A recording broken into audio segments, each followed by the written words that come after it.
Hey guys, what's up? Welcome to the Power Up Podcast. I'm gonna just stop declaring episodes anymore because I don't know. It always seems pointless at the end. but Oh, you and YouTube don't get along well. oh yeah, that can be something we can go down the rabbit hole as well. But first, I want to welcome everyone who has joined us, and hopefully maybe any future people that stop on by. To The show tonight is pretty much going to be a casual hangout and whatnot. Hey Ryan, the editor, what's up? Greg, Joe, yeah, Hey, for what's up, Mike? sure. For sure. And yeah, we'll just get to it right away. Um, this stream is pretty much um, a, a dedication. I mean, I don't know what I can actually dedicate, like I can give since I'm still growing myself, but it's just a congratulations to Joe here, who was on the show not too long ago. And if you guys have been keeping an eye out on his Indiegogo, his novel Death, Death, Death has just broke not only 60K, which was like the original like next milestone that they wanted to Yeah, break, but 61 and then 62K, guys. So Death, Death, Death has broken 62K. And I just wanted to, like, the minute I was watching that, I sent Joe a message saying, "Hey, when you break that, we're gonna do another show, just because I think that's awesome." And as someone who's not as that doesn't know a whole lot of maybe the comic area or the graphic novel area, like the best I've done is read at least manga, a lot of manga, but not so much comics and stuff like that. And after meeting Joe and Anime Matsuri and learning about his story, Death, Death, Death, and seeing that he had an Indiegogo, that if you guys haven't already, go check it out. And if you feel inclined to support it, it is very Neon Genesis Evangelion based. And that's actually how Joe and I knew that we were going to click off pretty well, because when I met him, I said this has an Ava feel, and yeah. you saw that And you, twinkle in the eye, and you're just like, oh, we're going to get along just fine. This is going to be fantastic. So everyone has like their own little, like where the spot where their brain goes when they see something. yeah. And some people are seeing the same thing, and some people are not, or it's kind of gray area. It's within the realm of each other, even if it's not the same. Mhm. But like, yeah, when you asked me that, I knew like right then and there. I'm like, he caught some stuff. He can see these little things I do that are clearly, and some of them aren't even little. They're pretty blatant and on the nose. I mean, you can't have a Well, giant chick, the angel, the size of a planet, not be like, oh hey yeah. now, that looks a little familiar. Is she gonna split in half in a minute and turn half Shinji? What is this? Oh You know? yeah, and you just have a dead head just lying in the ocean. Who knows who's Yeah, going to clean that up later? But yeah, and plus I not only did I notice like a lot of like Ava influence style too, like I also noticed like biblical supernatural elements too. And that's what really like also interests me as well, cuz I'm just like, "Oh, there's some biblical stuff like into that as well." And you're talking about the ark, obviously with the earth flooding, everyone, not even the Judeo-Christian faith, but stories all over in different cultures have a flooding myth it's that, almost a universal story. And yeah, the interesting exactly. part is no matter what language that it occurred in, like Mhm. everyone's name was still Noah. Like the kids' names are still the kids' names. It was a slight pronunciation difference, but they still, like the biblical tale, the original tale remained intact as Mm, a universal truth for so long that yeah, it's wild to think about sometimes. absolutely, yeah. And Chaos, what's up, dude? Chaos says congratulations, Joe. Oh, thank you very much, and thanks for having me on. I know when you had messaged me about doing a show when we hit the milestone, probably in both of our heads, we were thinking like, yeah, you might get there in like a week. It's like, Yeah. nope. Like 2 hours later, you're like, okay, I guess we're doing that show here soon. It's Oh like, yeah, exactly. And yeah, I'm just gonna go ahead, and I actually have some Jeffers Creek that I've been drinking lately. So I'm just gonna give a toast to you, Joe. Well, thank you, sir. Yeah. So cheers to you, Joe, for your awesome milestone and going beyond it. And I hope it continues to go on too. And you're not just an inspiration to a couple people or stuff like that. You're really making a statement. It's like the same with Eric July. You're making a statement of when people are getting tired of the corporate bullshit and all that stuff. It shows that people have the opportunity, and as well as the support that you may not see at the beginning, but as it continues to grow and go down the road, that people love a good story. They love someone who started from the ground up, and it can only get better. So cheers to you, Joe, and I hope you Thank you. definitely break more milestones, and I can't wait for the story to be released, because I would absolutely want to read it. Chaos says bring on the alcohol. Hey, whenever there's a good reason to bring in the alcohol, there is. Yeah, it's But all about fun. cheers. Yeah, cheers to you, Joe, and good luck for I'm sure. back at you, brother. Thank you. Thank you. Yeah, yeah. I'm not gonna lie. Like, I was shocked. It's not like I'm uh thought certain things would fall into place so quickly, because it's been that way ever since, Mhm. probably like a month before Matt Sorry. Um, just a lot of people I'd known for years being nice and giving me their time, and same for you. Like you said, you don't know what to give, but you're giving your valuable time, which is probably more valuable than anything else we have. And it's just been nice having so many people kind of show up for me, even people I didn't know or didn't expect or just met, a month Mhm. ago. So, Yeah. and Nick, he talks highly of me in a way that I appreciate, because like he really does make me out to be a little better than what I am as a human. I'm doing the best I can, and he can tell that. But, I guess from his worldview, I'm a saint. But it's nice to have people um, Mhm. seeming to be honest, to speaking decent about you, to where it's like, yeah, it's partially the artwork selling the books. I know a lot of people are getting it because it looks cool, but Mhm. it's partially too on the the suggestion of other people and their idea of my character, which is accurate. So it's nice to know that it's like, yeah, it's not so much like 100% being sold on personality. I think a lot of it's art. I'm not, Mhm. insano man on streams all the time. I try to show up and have a little fun, but I'm drawing constantly and everything else, and Yeah. kids, trying to maintain a home. That Well, I it's just definitely. nice to be able to get some good positive reactions from people, despite not being able to give the promotion time as much as I wish I could. Deep down, there's so many times I missed a show. Like, Mhm. Flash had a show going, and I just sat down and fell asleep. It's like, oh man, that was like a 6 hour Well, I mean, opportunity you're down the drain. human. But I sat down and I just fell asleep the minute I sat. I had a stomach full of pot roast. I can't help it.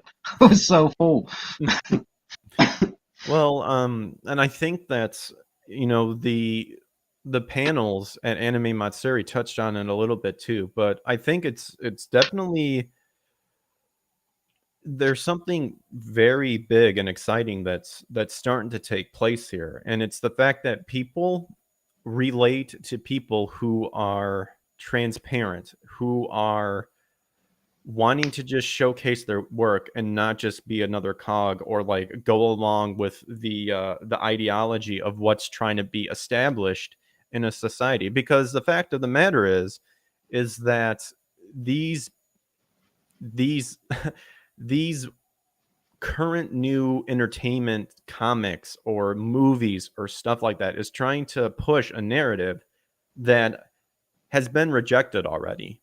And they Yeah, just do not understand that it will forever fail in the public opinion. And no amount of lying that they try to do by saying, oh, no, people enjoy it and stuff like that, uh, because they know it's coming from a false sense of care, from not being true with being fake. And I think that's why I enjoyed Nick when I stumbled upon him when he was covering the Vic Mignogna case, because I loved the humor. I love that type of humor that he does, hmm but also there's that transparency of connecting as a person, and this is what these people do.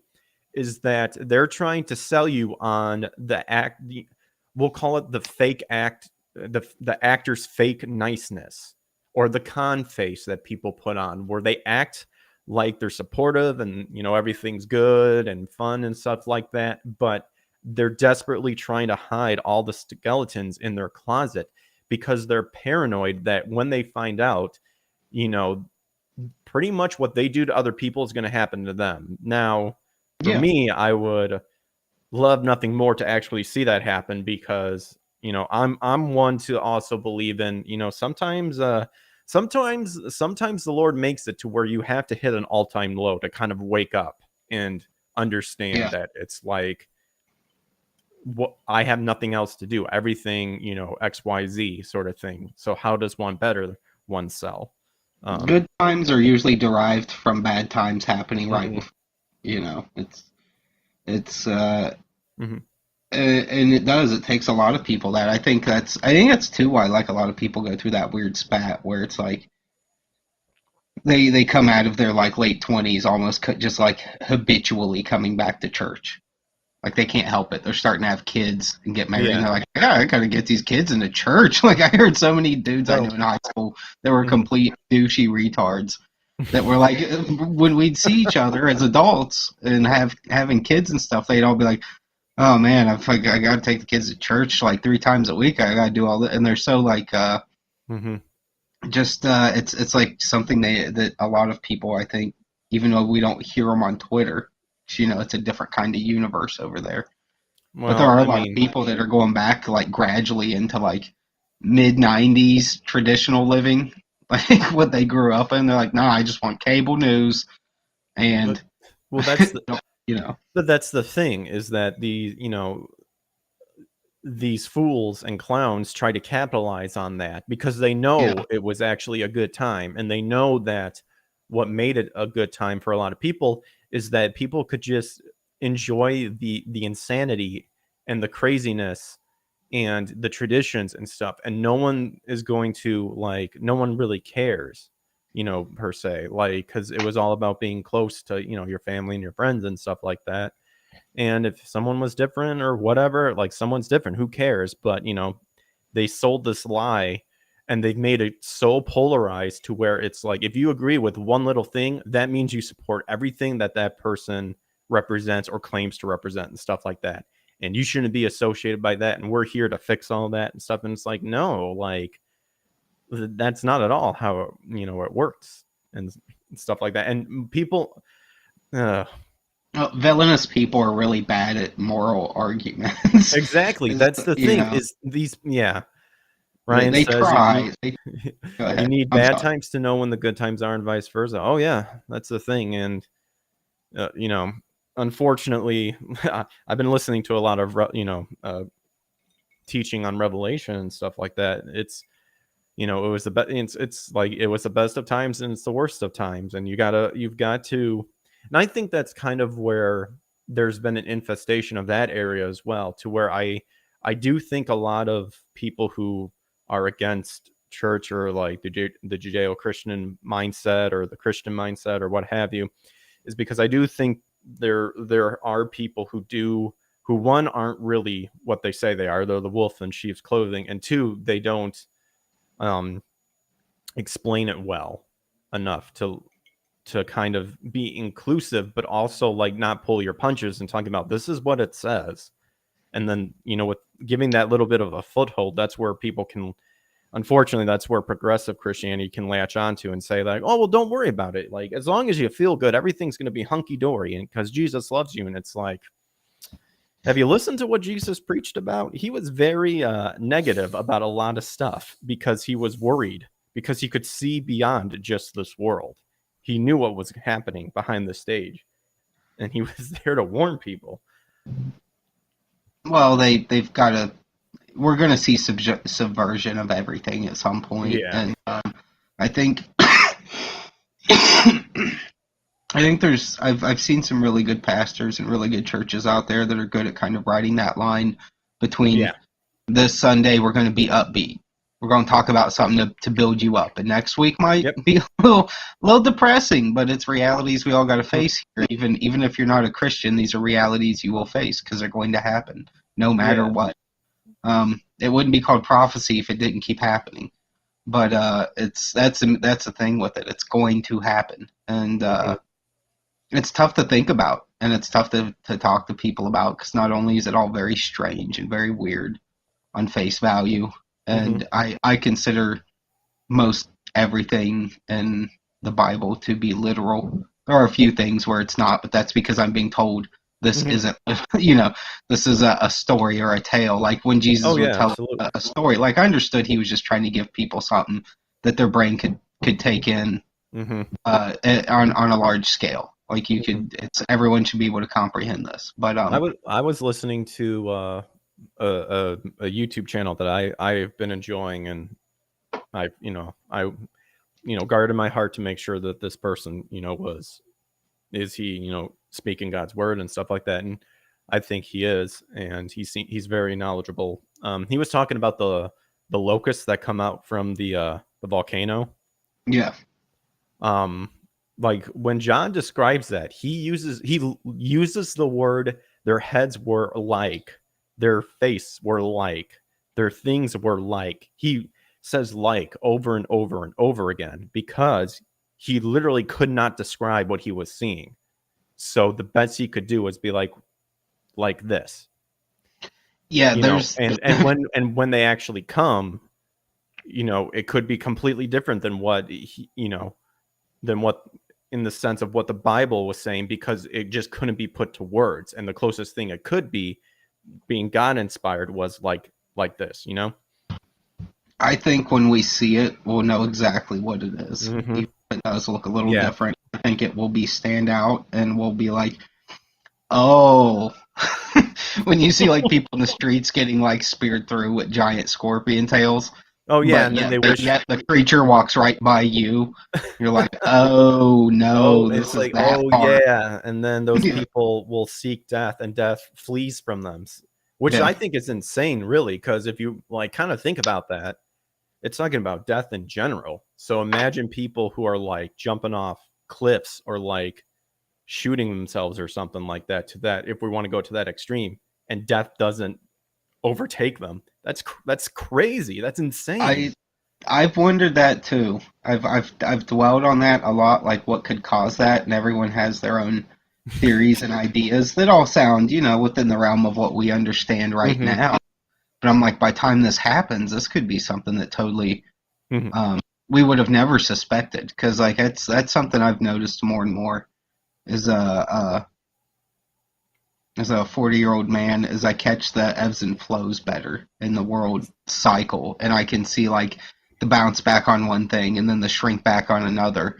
Yeah. And I've, especially just the last like year, like there's just things you cannot predict happening that just happen out of nowhere. And I don't care how good of a geopolitical news junkie you are, there's just shit that goes down that we would have never imagined.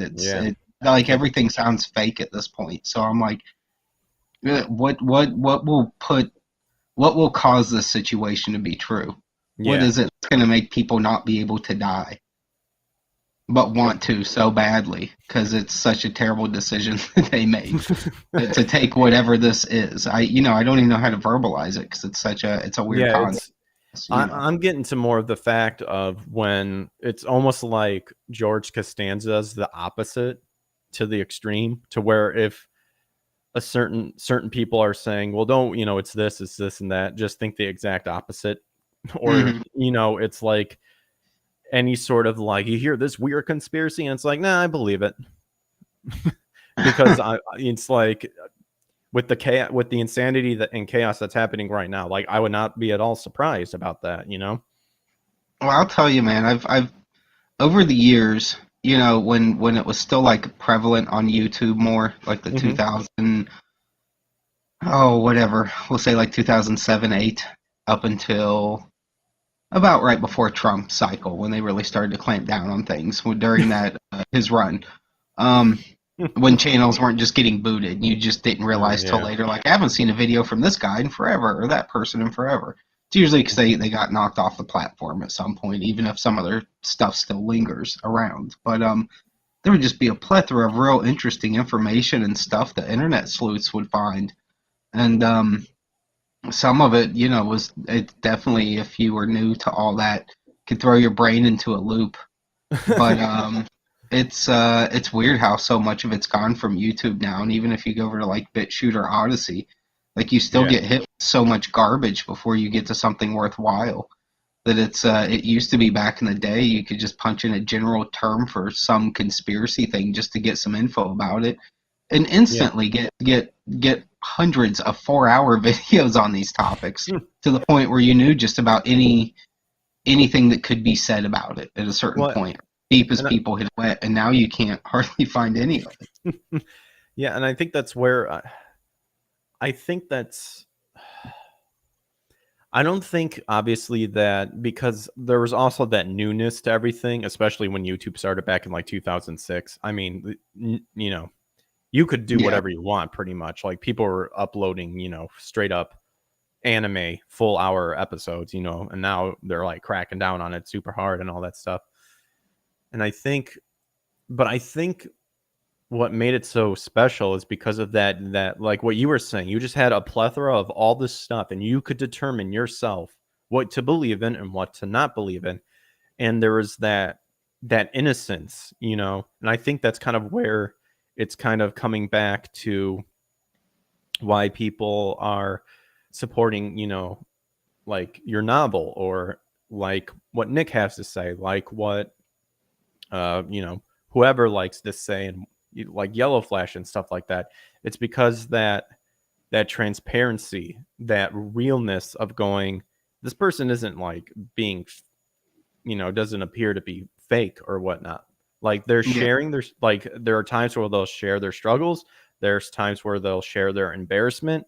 There's times where you literally get to see them and they're publicly displaying it to you, because it's like, I'm just a human, man. I'm a human with flaws like everyone else and stuff.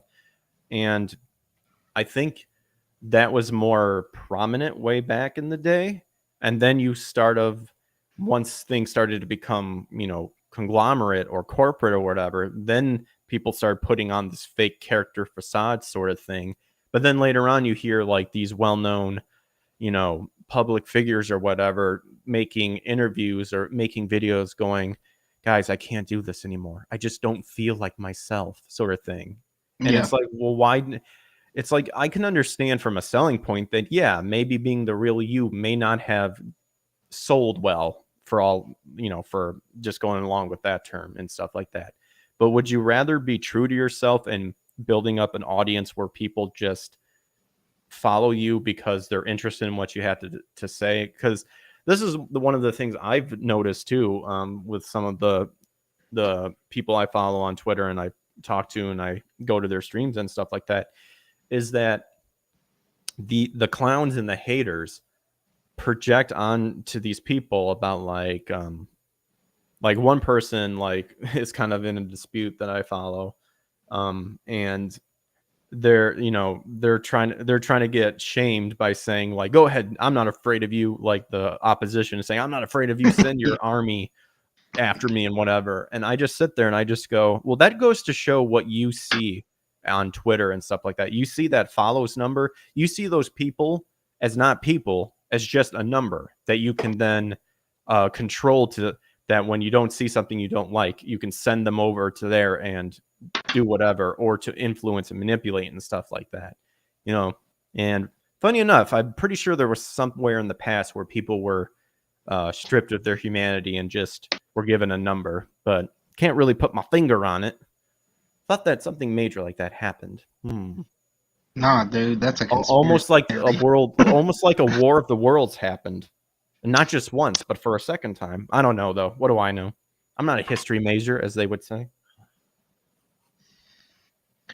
But Yeah, man. I mean, that's Norm Macdonald always liked to say, I love. Oh man, I miss his Norm. his World War II jokes. Now I can't even remember it. I shouldn't even have brought it up.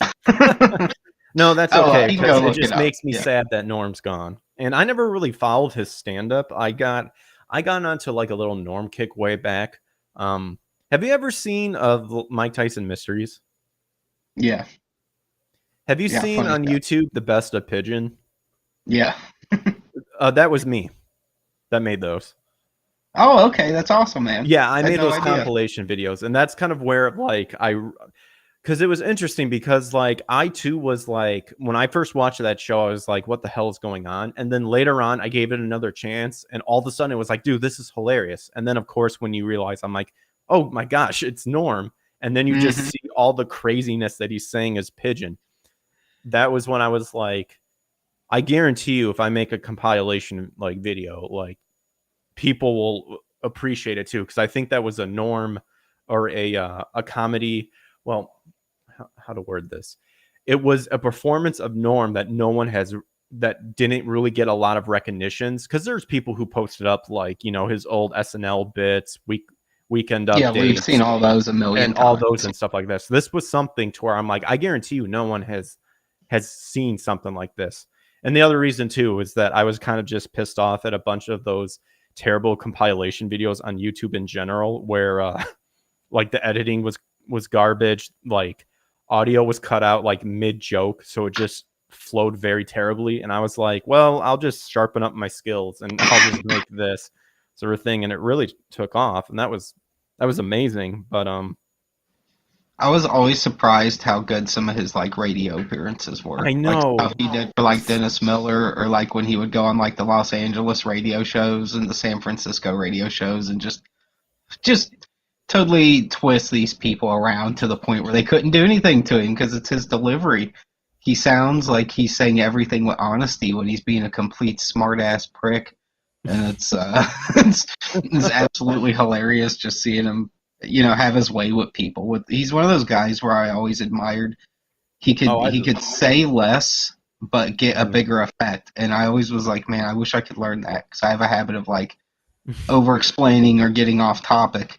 And I always Yeah. loved that Norm could bust out one short sentence with like 5 or 6 words and pretty much own an entire situation with Oh ease. I was yeah. like, yeah, That was the thing though, because he would say it about Letterman, but it also applied to of Letterman purposely pretends to be dumb to make the guest look smart, but really like he's a really smart person. yeah, And yeah, that's where the comedy comes out.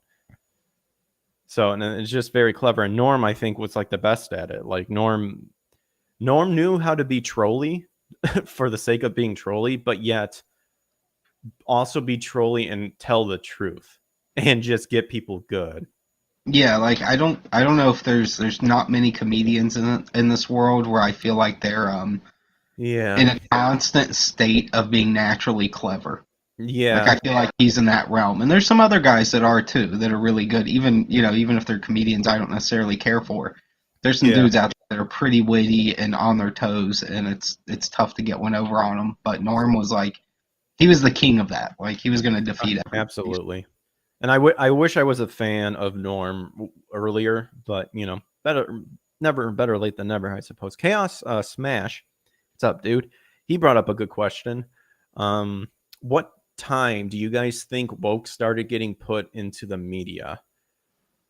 I mean, for me, when I noticed this whole woke bullshit starting to happen, and I've said it before, it was legitimately the Ghostbusters 2016 movie.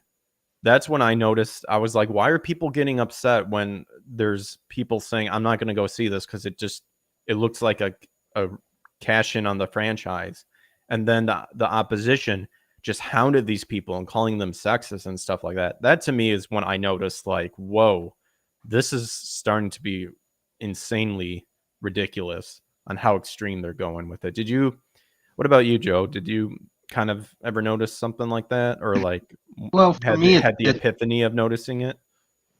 it's one of those things that's tough to pinpoint because every time I think Hmm. I've kind of like narrowed it down to when I at least started to notice it, Hmm. the older I've got, the more I've noticed it being around a lot longer than I ever realized. If Hmm. that makes sense. Like it's not so much that it worked well in the past, it just wasn't effective in the same manner that it is now. The presentation was a little more soft.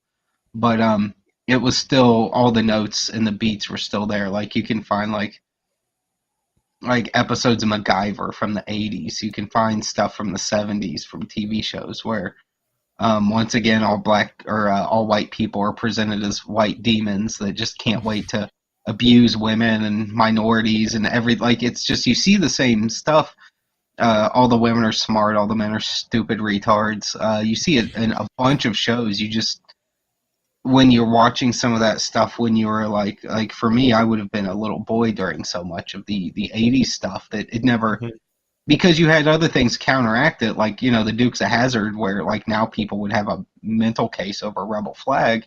No one cared when the Dukes of Hazzard was on because it was just a fun show about Southern boys, and if you go down south, you're going to see Rebel flags in every inch of the Deep South because it's Mhm. quite normal there, and it's never been unusual to them.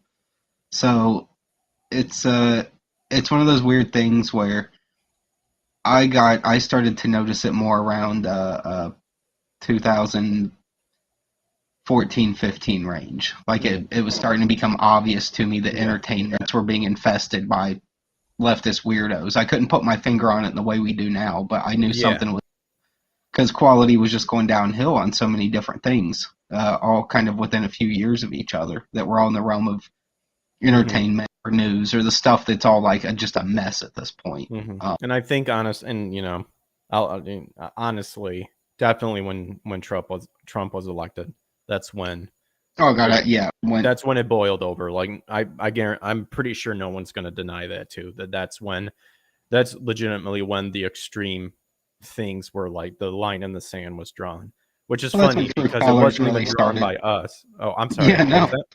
I said, well, that's when the true colors all really started to Yeah. show. They Yeah. went right for, well, guess what? We love, the left loves pedophiles and we want to butcher children up over gender reassignment. We want to do all this lunatic shit to kids. It's like, you guys you're going so quick, so fast that you're turning all Mhm. normies against you as well because they're eventually starting to catch wind of this stuff, even though I think a lot of it lives and dies on the internet, to be honest. I don't think the average person keeps up with how bad things are getting. They just are like, well, that Marvel movie wasn't very good. Like that's as far as their brain goes with it. There's nothing wrong with that because I don't blame anyone for wanting to just have a normie life and avoiding all of this nonsense. Well, But when your job is part of it and you're stuck having you don't have to know what's going on, but it's in your best interest to, if that makes sense. It's like, yeah, mhm. the world can be depressing. Everything going to hell in a handbag can suck, but we also knew this kind of thing's going to happen. There's ebbs and flows all throughout this country's history with this kind of stuff. So, Yeah. right when Biden gets in, then Roe versus Wade gets slapped down. Like it's just you never know what scale counteracting could occur within just a day of each other in It's some cases. So insane. Yeah. I've given up even trying to predict. Like some of my friends will still get on these kicks about telling me how everything in the world's gonna fall apart, and I'm like, maybe, maybe not. It's hard to say. I've been listening to people telling me the dollar's gonna crash tomorrow for literally the last 15 to 20 years straight, and I know Noah had to preach for 40 years and no one listened to him. But the Yeah. catch is in Yeah. modern times, we're not talking about Noah. We're talking about grifters on a news show, generic ass news show. So Yeah, I mean, that's funny too, because um, with the Bible, that's kind of how the Bible tells. And for people out there, whatever you believe, whatever you want, but I'm just gonna say it.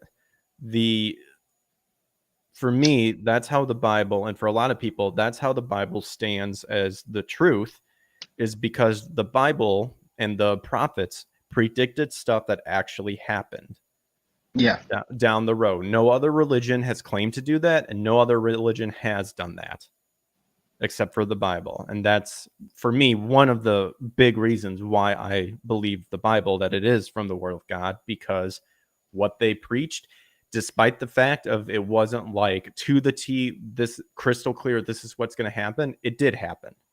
And that's what I listened to in the end.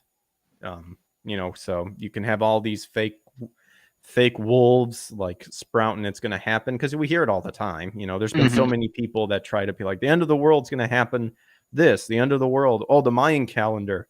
uh I remember when that was a big thing. Do you remember that, Joe, when oh yeah, yeah. I where was the Mayan calendar, and everyone's freaking out, and they're doing all that stuff, and then people who are like, yeah, like we're from the area where like literally the supposed time is supposed to happen, and we're still here, and it's like, there you go. Yeah, it's and now you have to have people that have to move the goalpost, and they're like, Exactly. well, in a way, the world ended because look at all these things that happened. It's like, no, just stop, enough. Like, Yeah. there are some things that are definitely worthwhile to pay attention to know what's going on, and there's some that just aren't. And the Mind Calendar and Y2K are the aren'ts. They're not worth the trouble. Do you, speaking of what you brought up not too long ago, have you seen all the clips of the She-Hulk stuff about how she's able to control her anger because of having to deal with catcalling and all that stuff? Have you seen that? Yeah, I seen a little bit of it, but I honestly couldn't tolerate it. So like, I was out after like 3 or 4 seconds. I laughed because I legitimately asked myself, when was the last time like a woman has stated, I didn't feel safe because I was catcalled? Like the only time I feel like a woman would be catcalled is if you're literally walking down the wrong alleyway at night, or something like that. Like Yeah. that got me good. I was like I legitimately was like, catcalled? I haven't heard anyone use the term catcalled forever. And I guarantee you, when they say catcalled, they're talking about when a guy goes, hey, you look really hot, or like, hey, I think you look, for a fact that that's what they're talking about. And I just think it's hilarious. And I'm just like, dude, it's called a compliment, first of all. Yeah, a person being offended by catcall is generally just like, yeah, like a chick that's getting a compliment from a dude she doesn't want it from. So she has to spin it into a traumatic event instead of just politely being like, well, thank you, and moving on with life like a normal human being does. Mm-hmm. And I had heard of some of the people like on the Simcast and stuff like that. Like one person was like, yeah, there are some weirdos who do follow me, and it's like, I'm like, well, no, that's bullshit. Like, get yourself that's not some catcalling, that's get stalking. your Yeah. What's up? I said that's not catcalling, that's stalking. Yeah, that's called stalking, and that's called get your pepper spray or get a gun. Mm-hmm. And you'll be, that's where that big support of the Second Amendment comes into play for me. But I like I said, I didn't really have like anything planned for the show, but I did bring up, like, I did find an article from Bounding Into Comics that I thought was pretty funny, so I figured I'd just show it up and whatnot. Yeah, sure. So we all know how the Ring of Powers, is that what it's called? The Ring of Power. Yeah, like the new Lord of the Rings, the garbage Amazon, whatever. That whole fiasco is happening. So apparently, according to Bounding Into Comments, there's a report saying that Amazon Studios will declare the Lord of the Rings, the Rings of Power, a victory regardless of actual viewership. Now, we won. No, you didn't. Yeah, we did. Yeah, this is literally where these people are fucking retarded. Like, now this is just saying, well, we don't care because it's going to be successful in our eyes. Well, if it doesn't make money, then it's not successful. And if people don't like it, it's also not successful.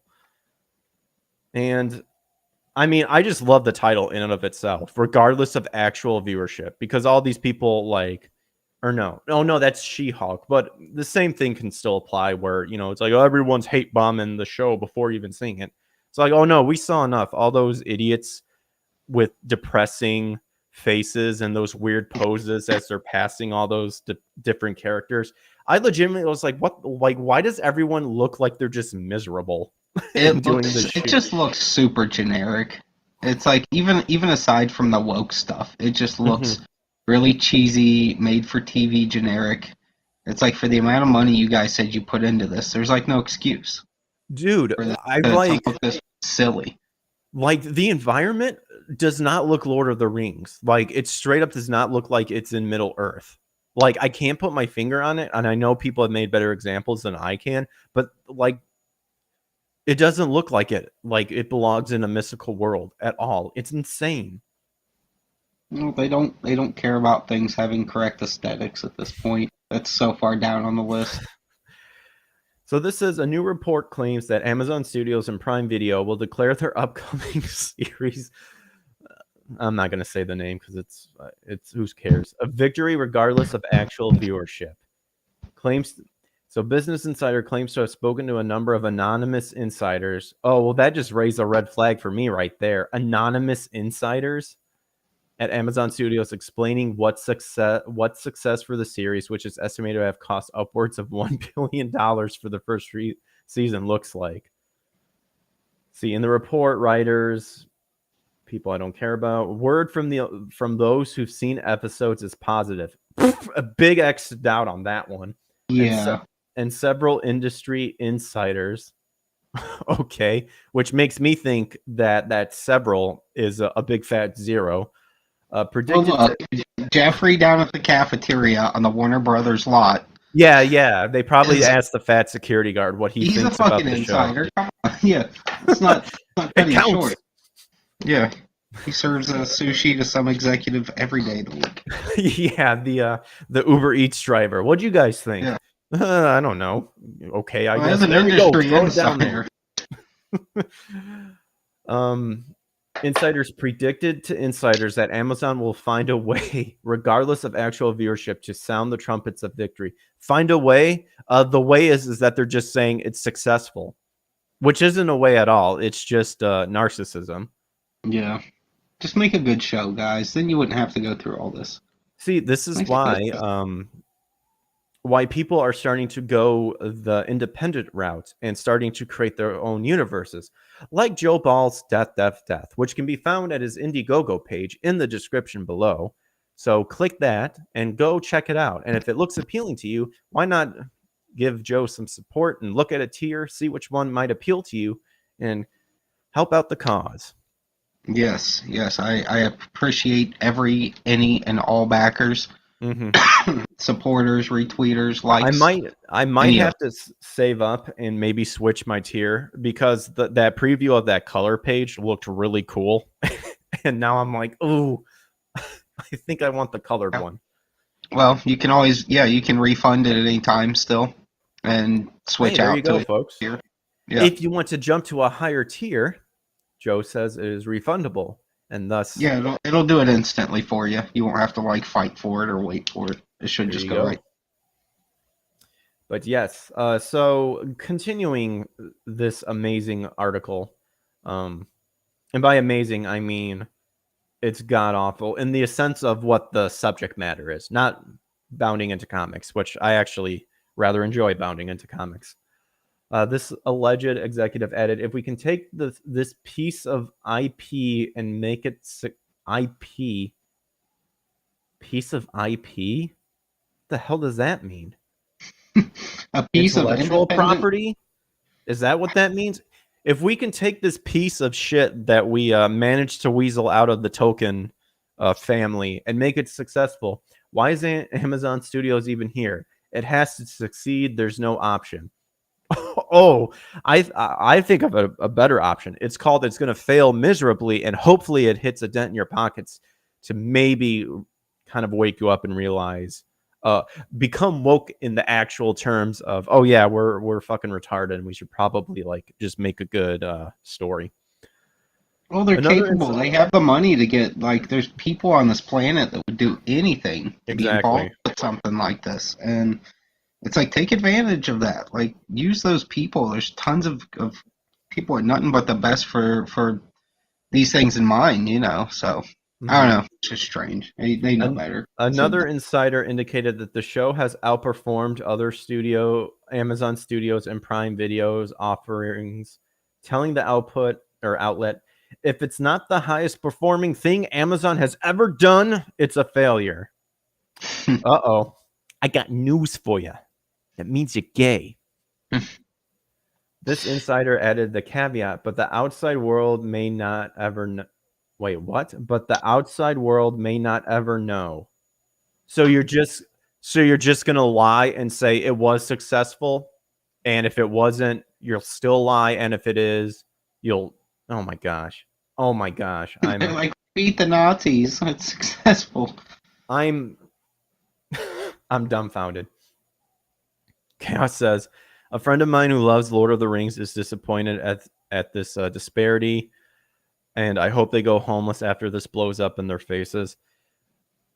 I like I said, I am one to think that I think there will be a rock bottom that these companies will soon realize.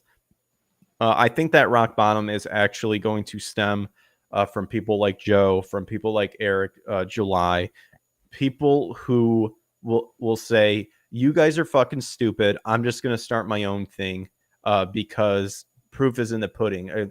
And obviously, nothing against you, Joe, but especially to Eric July with Oh yeah, his the numbers Rippaverse are just insane. exploding.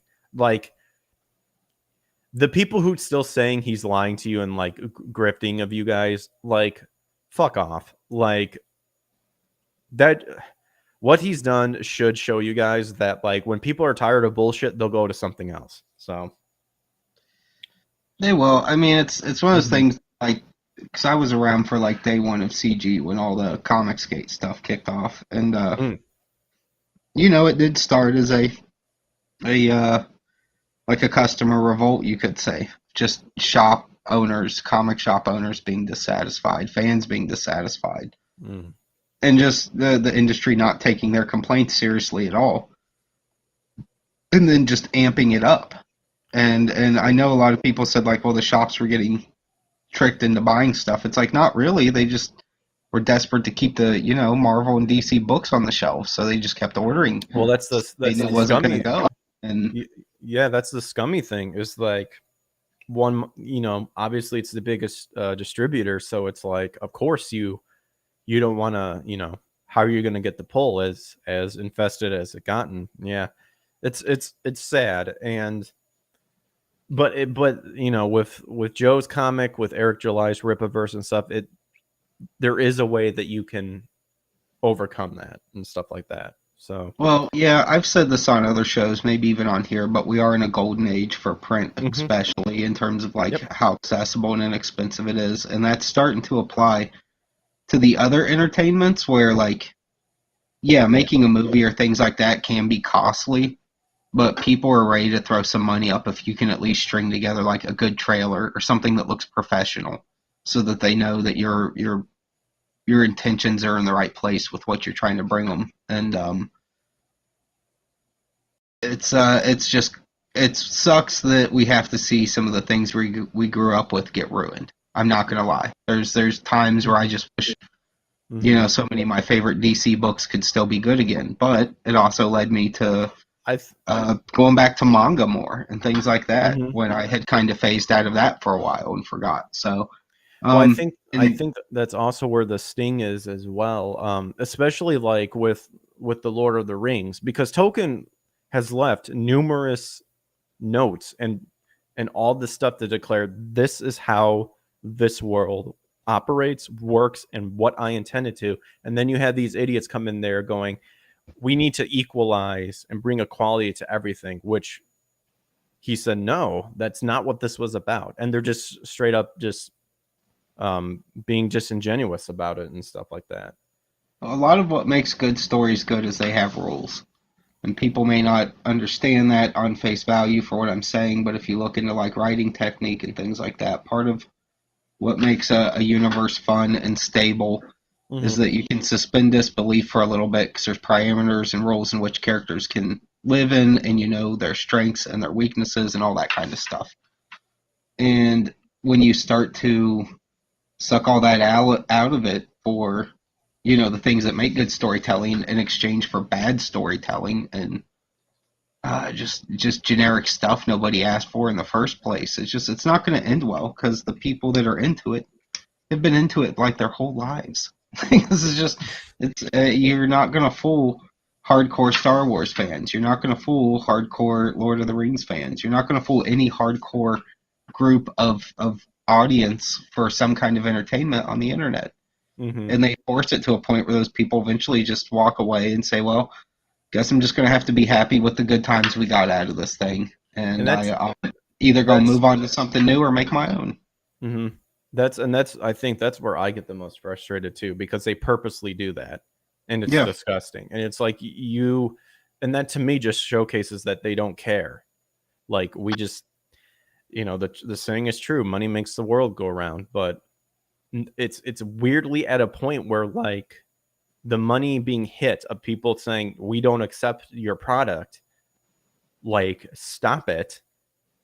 We're at It's a like weird it's spot like where these weird. people Like have they so know that much they're money that it doesn't matter. They can lose money all day. yeah. They can write it off as losses. They can, I don't know, in some cases subsidize it through government programs. There's all varieties of shit they can do to Hmm. keep moving money in different places to make it appear like they're doing well when they're not. I mean, Disney's notorious for it. There's people that have came out about them and Oh subsequently had gosh. their lives ruined that were people that worked in their financials and saw the scamming and the shit that goes on, all the way down to the park level. Some of it wasn't even outside of the parks. It was just wishy-washy ways of reporting money there. So it's just money's not an issue. If they need something, they can literally go to one of their friends' Hmm. banks and get any amount of digital credit just sent over and default on it, whenever they're tired of trying to pay the bills. So it's you can't.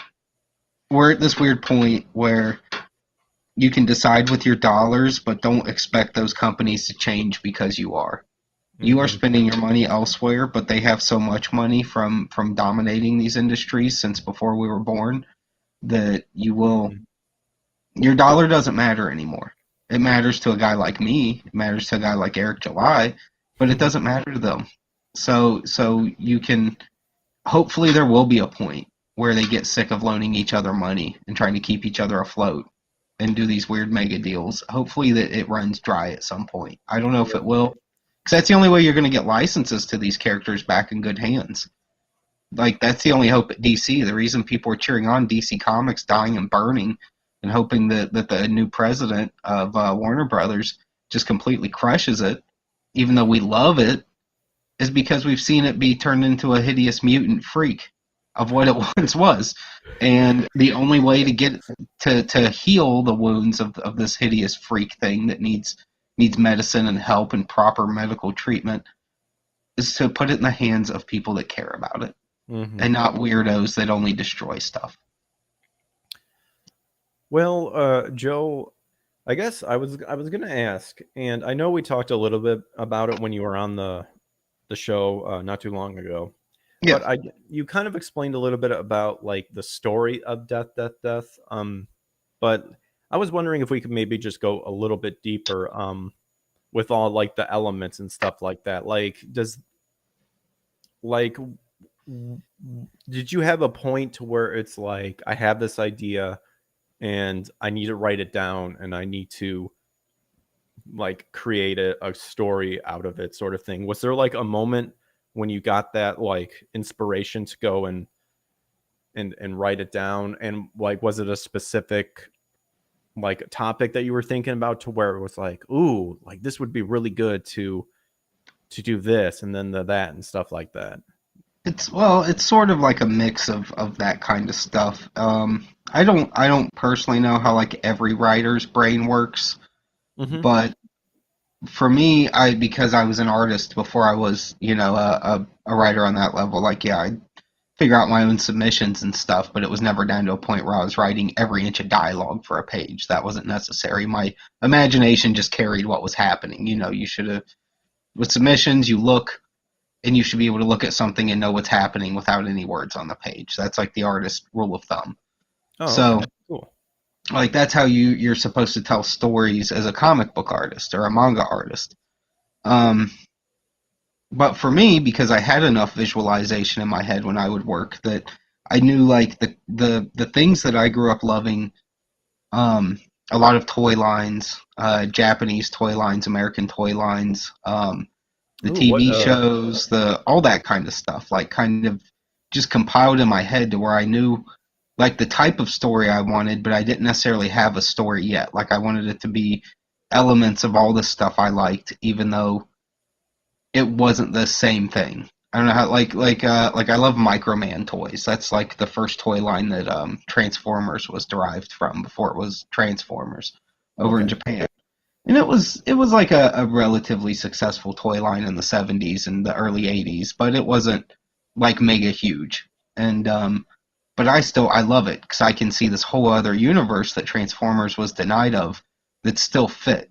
You know, I'm seeing hundreds of other cool toys that have all these cool aesthetics and make sense that we never got. So, like from there, my brain would be like, okay, I love this stuff more than anything else. I need a cast of beginning human-esque characters that remind me of Microman's first wave. I need a cast of this or that. Like, I basically took concepts and ideas and then fused a story around it, of visual things I wanted to accomplish first. So I had like those general ideas when your imagination runs, where you're, oh, wouldn't this look cool or that look cool, or I see a lot of things like a movie in my head when I'm thinking about it. So I see a lot more movement than what I'll ever be able to get on a page. But Mm-hmm. I basically just kind of fuse the elements of all the stuff I'm super into, and the Bible being, top of the list, and Bible lore and side, books and just things about the Bible in those time periods. And a lot of other religions too, because I think a lot of it's intertwined in a way people just don't get clued into right offhand. Mm. I think everything comes from Christianity one way or another, and I don't Yeah. mean in terms of when it was established. I mean in terms of it all comes from the God of Abraham and that very first point. Like everything's derived from that, no matter what. And Yeah. Yeah, I think that's where I connected with the story when I was shown it too, because I could definitely like feel that right away too. well, it's like there's these things where I know a lot of people are never going to give it the time because sometimes Bible stuff has been presented to them the wrong way over the years. Yeah. Yep. And I'm I trying agree. to present some themes and ideas and things from the Bible in literal situations in some cases, not super often because most of this is off Earth. Um, I'm trying to present it in a way that will pique their interest and be accurate to what they'll stumble across later. I'll plant the seed, and the seed will produce the apple that I showed you. It won't produce an orange. And you're like, hey, this guy said that there was flooding from all parts of the earth, and it turns out it was only in the ocean. Something generic like that, where you're like, no, it wasn't. It was from all parts of the earth. Just forget it. But I try to give them a look into some things with my little touch on it, and still be able to have like I love Optimus Prime. Generation 1, Optimus Prime is easily one of the coolest toys to ever be created. And just as a character, he was one of the few like shining stars in the Transformers cartoon where like even though his decision making as a leader was hokey and bad because it was written for 6-year-old boys, it wasn't meant to be a smart show. It was pretty bad. Yeah. In all honesty, it was not that good till the Japanese took 100% over it, and then it was good for like 2 years. But that character at least was very father figure, very very strong willed, all the things you would think of in a classic male stereotype. Mm-hmm. So like things like that, or it's like, well, I can't literally use Optimus Prime. Hasbro will never license me Prime, and even if they would, it would cost a small fortune that I don't have right now. So I'm gonna have to find a way to tell a story that is not Transformers and not Optimus Prime, but it kind of is. You know what I mean? Like you can see the Yeah. hints of it. You can feel it, even though it's not. Optimus Prime didn't have like a family and a wife and kids. My Optimus Prime does, you could say. So Mm-hmm. it depends on how you look at it. But yeah, it's so much of it's like 80s toy lines, Bible, and just my love of the dramatics of things that like anytime a person watches a movie and they're still talking about it like a month or two later, like where it really stuck in their brain, like something in it really got to them to where they're just super jacked on this movie. Like I remember when I watched The Witch the first time, I was like, this movie is insane. Like this is good. This is my kind of weird. Like this is fucking awesome. Like I gotta tell everybody about this because it was so strange and it blew my mind, and I could not believe like how well some weird little movie about like some Mm-hmm. early Americans out living out in the field where everything's gray. It was just so strange, but it was so good, and I loved everything about it. So That's the same like as me with Ava. Like I yeah, remember Ava my too. best friend, which I was trying to get him. I texted him. I'm like, "What are you doing at 8?" Because hanging out with Joe, and we both love Ava, and get on here. But he hasn't responded, so he No, makes well, he makes me sad. But I am trying to figure out a way to, because I definitely want to do a Neon Genesis Evangelion analysis, because that story has so much stuff that, like, a little bit of the story, like, you could spend months on, because it's insanely detailed about that, and I'm trying to figure out a way to do that. And of course, it's like, Joe, you recommended an Odyssey exclusive sort of thing, which could work as well. I might try to weasel video with no audio, but we'll see how that goes, sort of thing. But actually, I do have a I think one things that would be pretty cool would be to read the insert that I have for the like the episode commentaries from stuff yeah. like that. But I'll do that a little bit later. I don't want to. You were talking, Joe, and I didn't want to interrupt about that. About Oh well, the. since you brought up Evangelion, like Mhm. that's definitely like a show where it's. I remember the first time I stumbled across it. It was probably like 98, 99. So it had already been around for a little bit in Japan. Like it was already a hit over there. And I Mhm. would get the previews catalog from my local comic shop because that was the catalog that Diamond Distributor put out that you could buy a copy and take home and just circle everything you want. And 3 months later, it would come into the shop in most cases. And That's I cool. started seeing, yeah, yeah. Well, most shops didn't really advertise it, but if you asked them about it, it was something they had on hand. And I own shops, so it's all just normal stuff to me at this To point. But interrupt you, Joe, real quick, Chaos Smash yeah, says, "Is it possible to show Evangelion on Twitch only without getting it flagged?" No, because Twitch Twitch has their own copyright stuff, and the only way you can get it, you can like have what's called a watch party, and it's because Twitch and I believe Amazon Prime have a deal going on. yeah, But the thing is that you don't see like the movie when you do a watch party.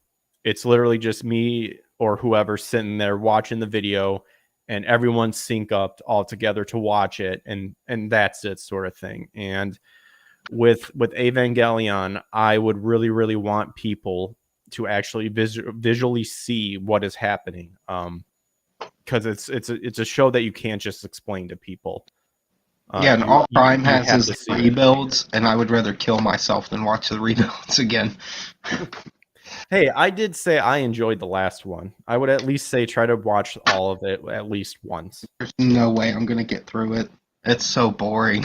Like after like an hour and a half of literally like nothing happening, and then when things were happening, it was such a mess you couldn't even tell what was actually happening. It's like, dude, you did so good with these fight scenes in Evangelion in the old days. Like, what has happened to where you've lost your brain? Where it's like Well, 10 unfortunately, I cameras think I spinning all at once, 10 zillion bullet. Like, I love the over the top detailed stuff, but there's like a cap out point where if everything's ridiculous, then nothing is ridiculous.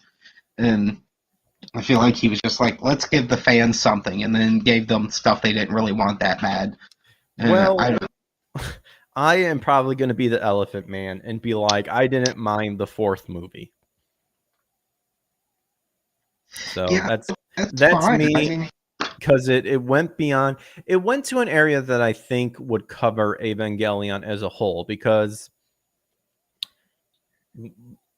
well, without trying to spoil anything, and there's going to be a point where we're just going to have to talk about certain stuff. So the Evangelion analysis would have to be for people who actually seen it, and that could be another area too, to where we could do like a section without spoiling too much stuff to hopefully influence people to go and check out the show. But number four's ending, number four's ending, I think does fit in how Evangelion is as a story, and like the elements used in it could have been fleshed out better. Definitely, I agree with that. But I wasn't upset at the ending, nor was I rather disappointed. I was like, okay, that's okay. So that's me though. I just found the whole thing just garish and boring, and I just couldn't get into any of it. I could barely keep track of what was happening. So But little didn't you was say you happening. didn't finish the full movie? No, I didn't. I was bored out of my mind. It was like 2.5 hours long, Well, I maybe hate to longer. say it, but I feel like it's like Steins Gate, where unfortunately you have to hang in there until the action begins. Which But it's even when I Ava. skipped to the action parts, it was like really bad. Like, none of it was fun or enjoyable. It was just like a wave of retarded shit happening constantly with no Well, rhyme or reason. I would have to say that maybe for me, I guess maybe it was more of the story to where I kind of forgave the action parts of it because I actually liked the story elements to it. You've got So to maybe that. understand, I've got deep-seated hate in my heart, as the liberals say, deep-seated hate in my heart for all the rebuilds. So Well, like it would have had to have been literally a perfect movie for me to not hate it. You know, because I have no well, problem admitting when something's good, but all I can say is you're a yeah, bigot, you're and right. you need to get over that bigotry to enjoy it. I'm just messing, You're but like, just watch the rebuilds, you racist, and I'm like, no, I won't. I'm re, not a racist. dude, rewatch it, you fag. Come on now. Yeah.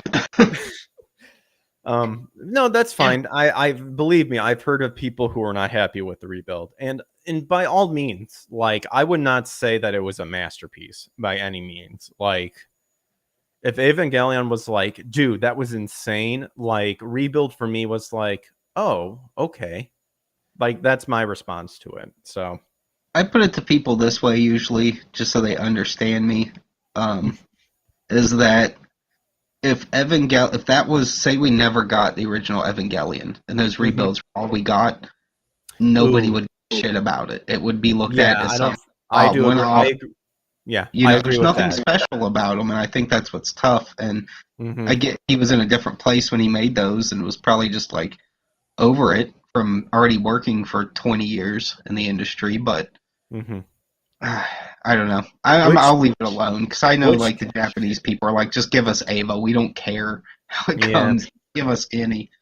which, Kehara, the studio that turned into Gynex, with Hideki Anno.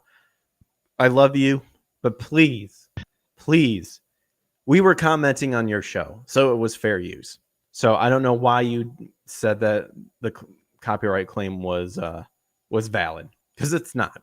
Because we were commenting on it, and that falls under fair use. I love you, but you're wrong. Oh, and fuck YouTube too, because you're the main reason why it happened.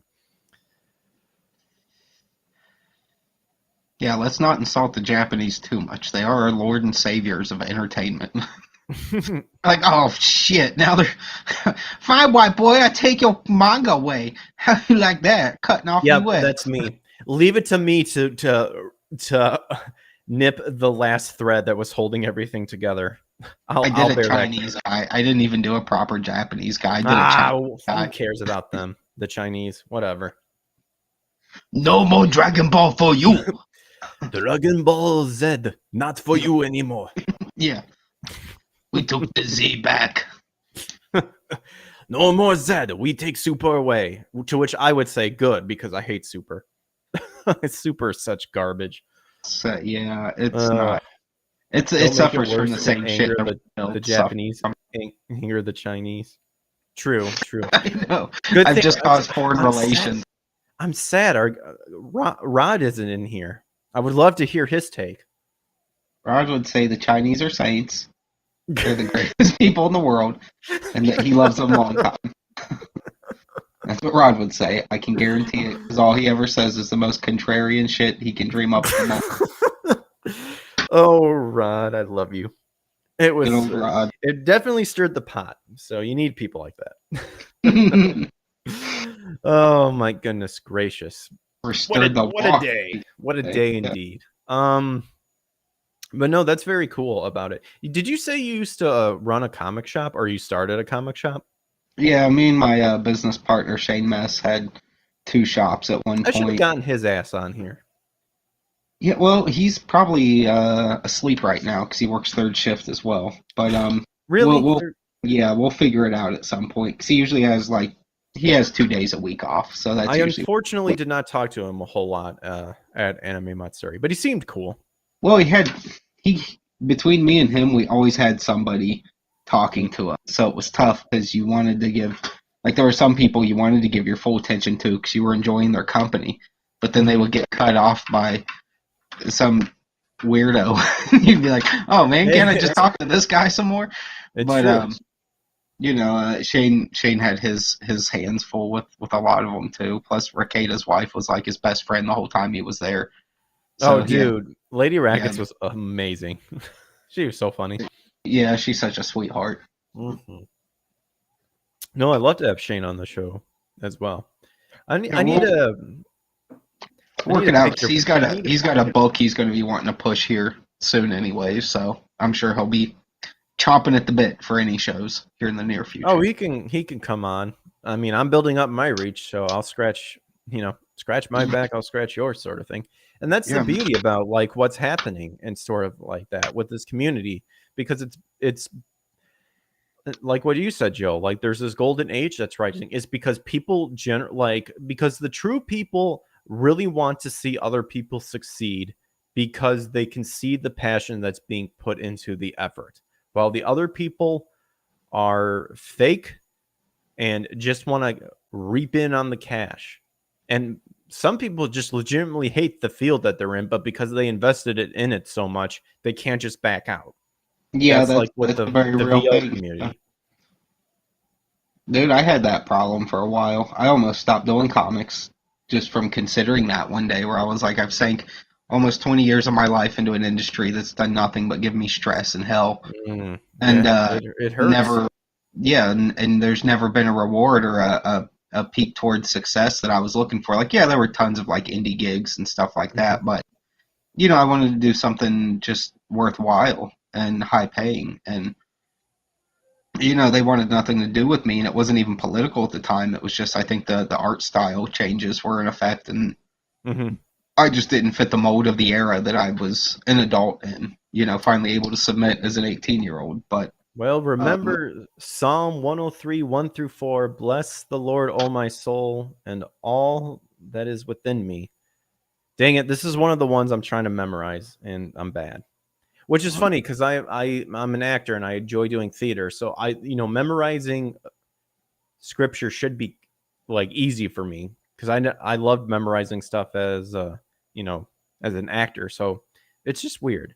Bless the Lord, all my soul, and all that is within me. Bless his holy name. Bless the Lord, all my soul, and forget not all of his benefits. Who forgives all your iniquity, who heals all your diseases, who redeems your life from the pit or destruction, depending on the translation, and who crowns you with steadfast love and mercy.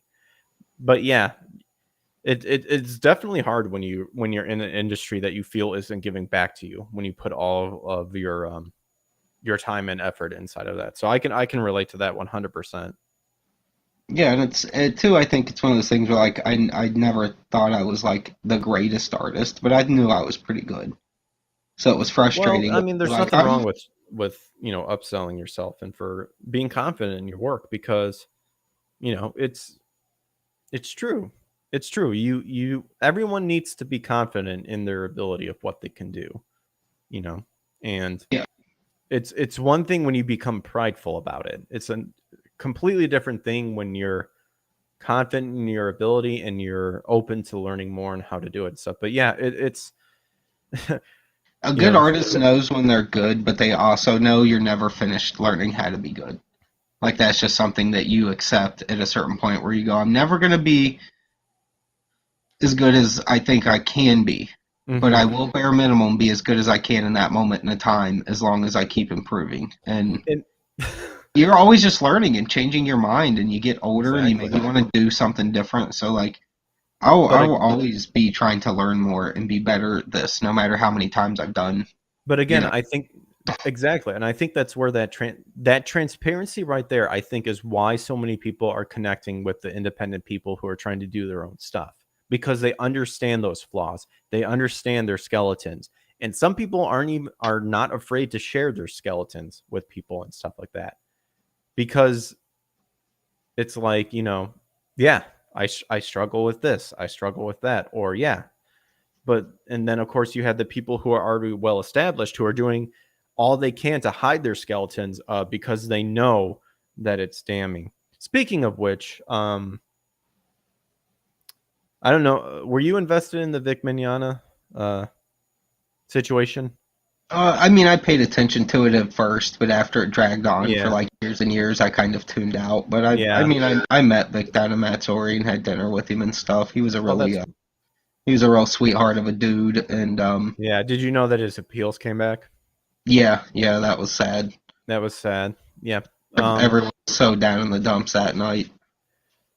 Well, I so here's the thing. When it comes with Vic's specific situation with the people involved, I think he's innocent of the situation. From the sources that I have in the industry, I've heard the whole gambit between yeah, he's done some stuff, to I'm neutral of the matter, I've never had a problem, to which no, it's not true. And with my best friend, do you know who Eric Roland is, Joe? I feel like I've heard the name before. Heard of him? He got canceled for a different reason, because he stood by his faith and pretty much supported Kyle Rittenhouse. And of course, that's a big no-no because you should have seen Kyle as a white supremacist sort of thing. Yeah, that's a ridiculous thing to cancel anybody about. Yeah, and unfortunately, he felt the sting of that, and that really pissed me off too. Because both Eric and I were working on we both wanted to be voice actors in general, but obviously wanting to be more on the voiceover side of things. And Eric worked really hard to climb up the ladder legitimately, and then everything getting stripped away because a bunch of backstabbing fuckers were jealous of him. And yeah, I hate that sort of shit. Because I know the people. One, I know the people who did it. Two, I know people to where in the end it's hearsay, so you would have to take me on my word or stuff like that. But the fact that I know for a fact there are stuff that happened in that industry that made what they were claiming Vic did look like saint-like. Yeah. Like it was definitely very, very disappointing to hear that appeal and stuff like that happen. You're talking about part of the entertainment industry, and no matter what we'd like to think about people, the entertainment industry is mostly filled with degenerate, gross, and fucking weirdos that are really good at being nice at conventions, so no one really knows the difference. That's the thing that pisses me off the most, is because it's, I guess for all intents and purposes, Vic, for example, so many people have done worser stuff. Like there's literally a kid diddler amongst them, the group. There's, well, not a voice actor, but a wife beater. Court found that he beat his first wife and stuff like that. And it's like, out of all the people you target Vic, why? Because I've heard a story, I've heard of stories where, what Vic did was nothing compared to what I've heard of like other people doing. But they targeted him, and that's where the scumminess of everything is. That's where the infestation came in. And that's where he didn't technically do anything. He was penalized for being friendly. Like, that's it. That's what I'm talking about. That's what I'm talking about, is like legitimately hugging and kissing people on the forehead or cheek and stuff, where other cultures do it, but you can't, but a white cis person can't do it.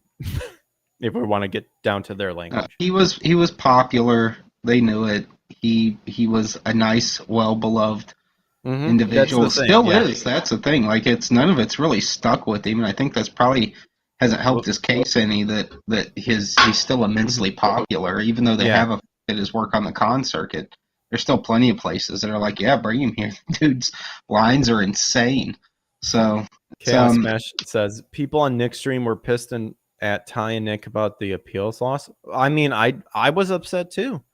I was mostly upset and I'll be honest, I was mostly upset at Ty, because some of the stuff I knew right away that they were going to focus on that. Like when Ron did his deposition, and they had all those tweets, but it was literally just his tweet, I could have told you a long time ago, I don't care how many trees you had to kill, you have that fucking entire thread on there because they're going to pull that shit of, well, I don't know who I'm talking to, and stuff like that. I knew they were going to do that, and that's what they did. That's part of what they did. And the late filing, are you shitting me? Like, why didn't you file it way earlier and stuff like that? So I'm glad that Ty admitted that he fucking dropped the ball. But yeah, it's frustrating because I would have been like, if anything, I would have been super aggressive on these fuckers. Like, I want them to be as uncomfortable as possible because they know they're lying, but they're going to try to take the weaseling out of it, and they hid behind the technicality of a TCPA. That's what happened, and you should have saw that coming, but nope. Chaos Smash says, I almost lost my faith until I watched Trent Michaels' video that it made me realize Nick still won and getting his job back, and or I think that's supposed to say Vic still won with getting his job back and fans. Well, that's the thing, and I think Nick pointed out too. One, everyone tries to blame Nick into like tricking Vic into do something. I don't believe it.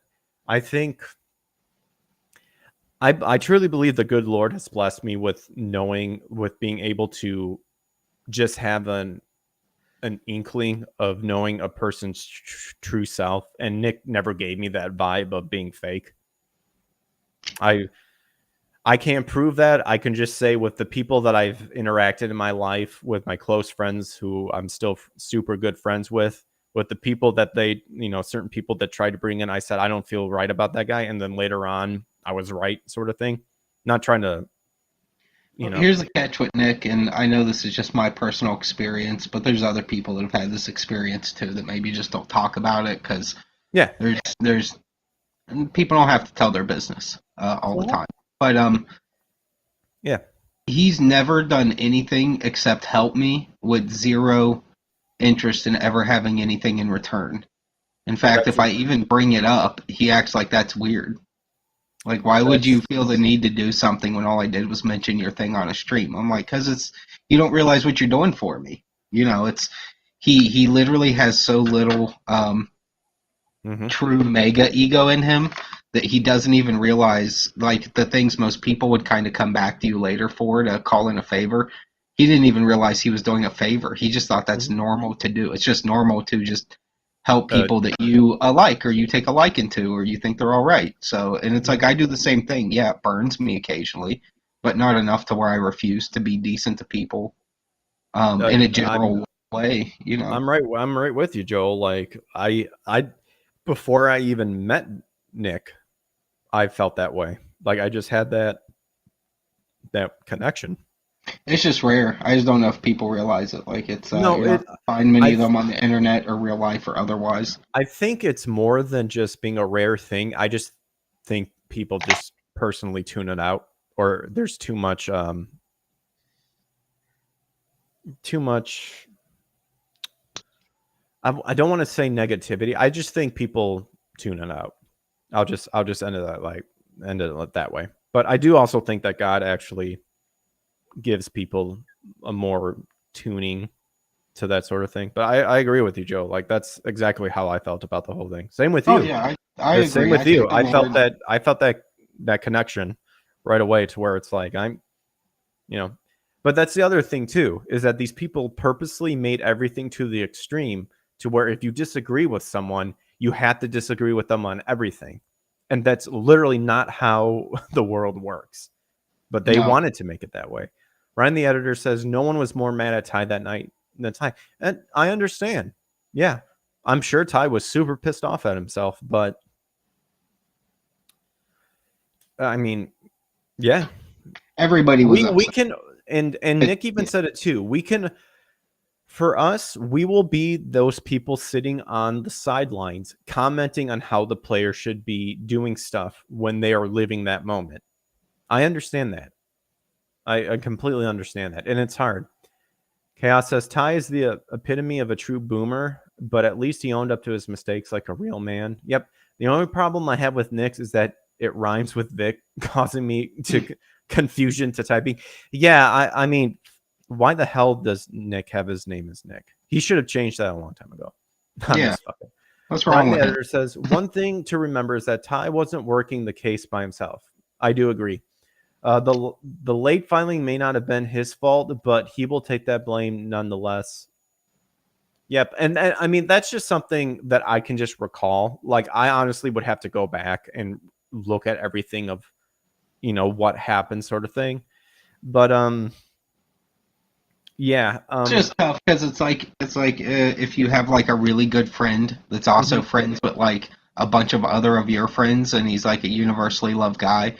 It's no mhm, fun when there's like a mess up, and even if you know it's not 100% his fault, he's trying to be the dude that just takes the heat in the situation because yeah, that's mhm. his position in all of it. And yeah, no one, no, Ty is just he's a sweetheart too. Like no one wants to be mad at him or wants to be frustrated, but it's inevitably going to happen because people have had their emotions toyed with on this shit for But years on end now. that's So exactly the thing, though, is that you can be upset with that someone, but still overall like yeah, you accept still that like person. Ty. It's not like you Yeah, hate it's Ty just now.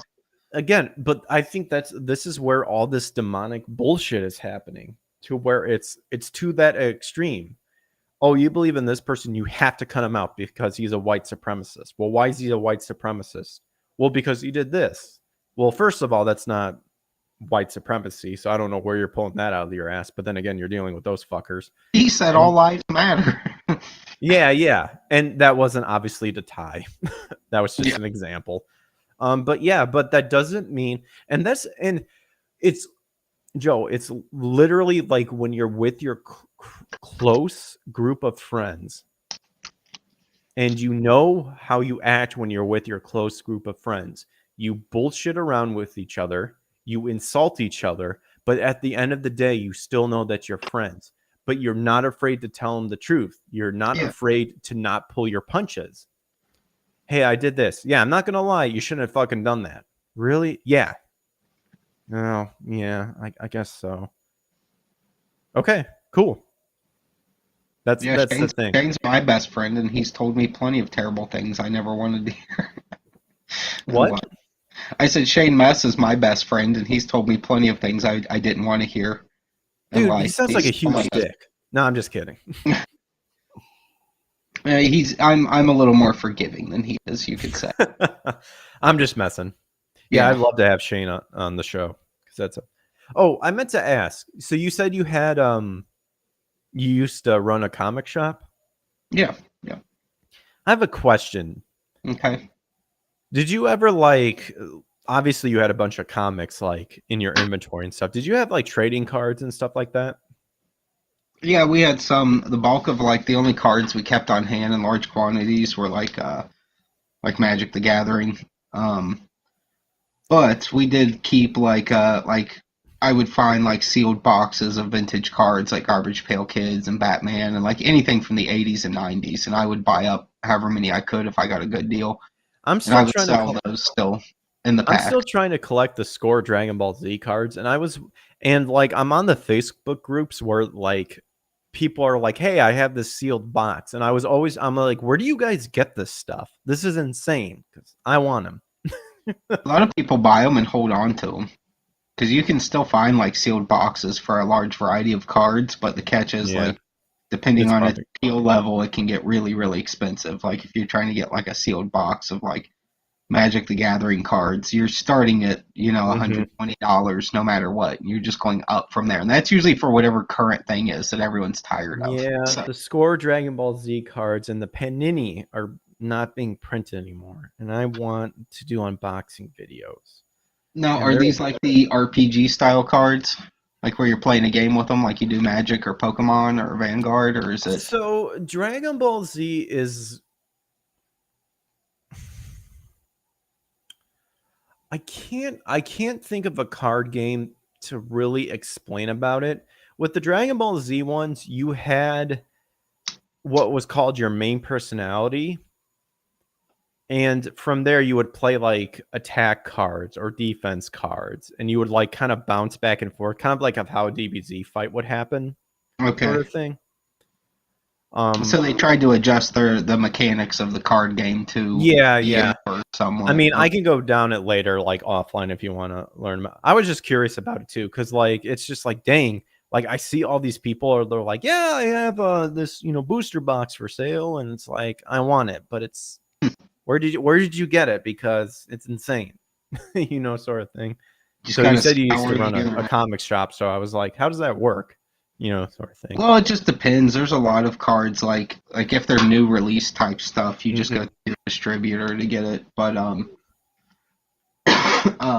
there's a lot of stuff that once it's out of print, it's just out of print, and you're just Oh, gonna find it where you can find it. I guess if it was like kind of like you had all this stuff that you got, but like once it started becoming popular, you just threw it like in the back or something like that, and they just sat there forever or something like that. Sometimes that happens.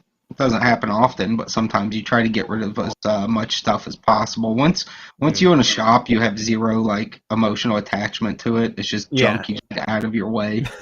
So it changes your perspective. It'll actually make you dislike the things you once loved. So I don't ever suggest people opening a comic shop in an effort to be a part of the industry, Ooh. or like a card or gaming shop. Like if you're not cut out for retail, may not be the best idea because it's basically still Walmart, but you're just selling stuff you would rather have taken home and owned. But you can't own it because you need to sell it to pay the Yeah. bills. So you quickly lose your love of things because you're surrounded by people all day that like annoy you with it, and it's not an enjoyable environment at all. Chaos says Ty was having a hard time trying to park in a parking lot when the depth case. Well, I can't even talk. I don't think I've had enough whiskey. When the depth case was going on during a live stream, it was painful but hilarious while finding the parking lot. Wait, Ty was? Wait, what? I'm not exactly sure what you're talking about, Chaos. Like he was trying to actually be in the courtroom when the depth case was happening? Yeah, I think he went down there for like a day or two of it. I Oh, could be wrong. really? Oh, I didn't know that. That's cool. Um, sweet, sweet. Well, let's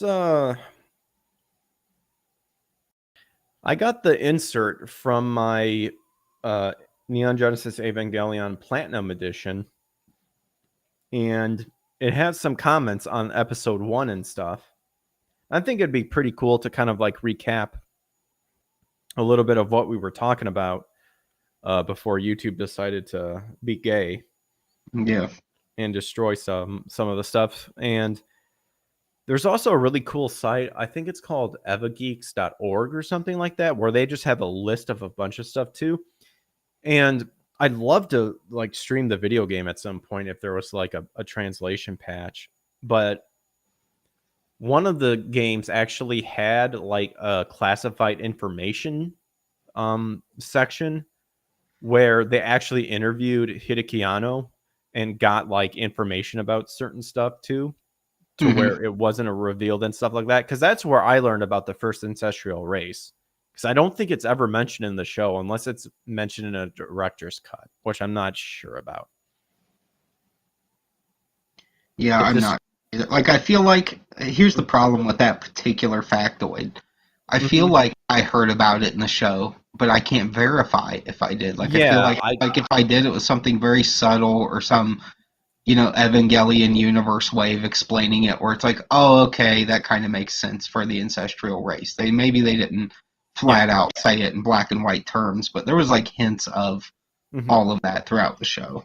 Yeah, yeah. Hints, but like never super discussed about. But then when I guess with the when this video came out, it was a PS2 game, and then I think it got released on the PSP. I'd have to look it up. I was reading about it a little bit earlier, but they had the site had the section of the classified information area, and they translated it and like some pretty insane stuff. So let's see. So the insert I have talks about the third angel, which is Sashiel. That was the angel that if we guys saw from the last episode or the last stream that Joe and I were on, that was the one that was floating like underneath the water. You saw the army trying to attack him, but he was just like, derp, I don't care. I'm just walking. And so we've got that right here. Oh no. Joe, you still there? Yeah, I'm here. I just turned my camera off for a Oh, minute. you just turned your camera off? Okay. Just Yeah. wanted to make sure. So we got Yep. this here. So I'll just go ahead and I guess read the insert because I was reading it a little bit. It was some pretty cool stuff. So the first angel said to have attacked in 15 years. So during that time, like we're shown right away an angel coming in, and then later on in the show you learned like obviously the time the time events of everything that's taken place. Mm-hmm. So since something called the second impact, and for anybody who hasn't seen the show, they will explain what the second impact is, but I'm just going to go ahead and leave it as is. So in episode 14, Sele Throne of Souls, I guess that's the title of the show or of the episode, it is revealed that its name is the same as the angel Sashiel that appears in the Bible. And then later angels are also named in the same episode. And this was something that was really cool, Joe, that I didn't know. Sashiel is an angel of water, and similarly, the third angel was capable of acting underwater. Did you know about that? I was like, dang, because you see him like floating in the water. I know some of the angels do have different elements that they function better in, just from studying heavenly creatures of all kinds, but not with that specific angel. I never caught that on both sides. Like Yeah, I never I realized like the read that biblical angel was a water angel, and that's something I should have noticed in hindsight. Yeah, I was like reading this because I'm like, I think it'd be pretty cool to maybe read a little bit of this, like when Joe comes on, and I was like, holy crap! I never made that connection together, which makes sense because there's the one angel who's in the lava. So I'm wondering if that one has to be based. There are fire based angels. You know that's the element that they work in. Yeah, because the seraphim, or no, I literally was just listening about this because you have the cherubim who has the 4 faces, and then you have the angels that are always facing God and can see it when he rejoices when a person is saved, and 2 of them at least are Michael and Gabriel. Those are archangels. Yeah. And then you have the beings of light, and then you just have angels. Well, that's the thing is like light is an overarching theme. Yeah. Heat, anything like that with angels in different varieties. Like I think the seraphims that are always flying around the Lord, you know, rejoicing and being happy along with him. It said their faces are so bright they have to cover them. So it's like not everyone has. Because I think so. I'd have to double check again. I have a whole chart thing I made for this stuff. I was listening to someone that I listened to when he preaches, and he was talking about this, and he said 2 of them were Gabriel and Michael, and I know those are archangels that when God tells them to go and do something, they'll go and zip and do it. Here's the thing with archangels. Archangels are like a subset. It's almost like, say you have like you have the Navy, really? And then you have like the Navy SEALs. Like the archangels are basically choice picked angels from every rank of. I just call them. Okay. You might have mentioned that. That makes sense though. Yeah, so that's why you'll see Michael, Raphael pop up doing things that are more in relation to their original job. It's not that it's. You know, like that's why Michael will be called an archangel and be called a cherubim. I believe it is at the same time. Because Lucifer was like the highest of the angels, because he was like that's where he got prideful, is because he was the most powerful one of all. He was up there. We get insinuations all the time about his status, and you do realize that after a while, even though it's not like crystal clear, you do realize like, man, this dude was. Mm-hmm. There was a reason he was an egomaniac creature. Yeah, he was one of the cream of the crop. You know, he could have been an archangel. The most powerful. Yep. Yeah, that's why. And that goes to show how the word was God breathed and stuff like that, because the Bible says he wanted to be like God. And Yeah. humans, if human like us as man would write it, we would be egotistical enough to say he wanted to become higher than God. Even Satan knows that he was created. It's crazy. Yeah. Chaos Well, here's says the what? thing too. Like, Hmm? go ahead. Go ahead. Oh no, I was just saying. Chaos Smash says, what element was Michael? Well, I believe all angels are probably like a being of light or fire of some kind. Is kind of how I see everything, but Some operate a little bit different. Yeah. around other elements better than others. It's not like across the board. You can have like dominions and Mm-hmm. virtues that Ryan actually posted some something of an angel. Yeah, you an have angel chart. seraphim, cherubim, thrones, dominions, Yeah. virtues, powers, principalities, and archangels. Hmm. Yeah, and remember, like there was that, like Satan puts on a facade.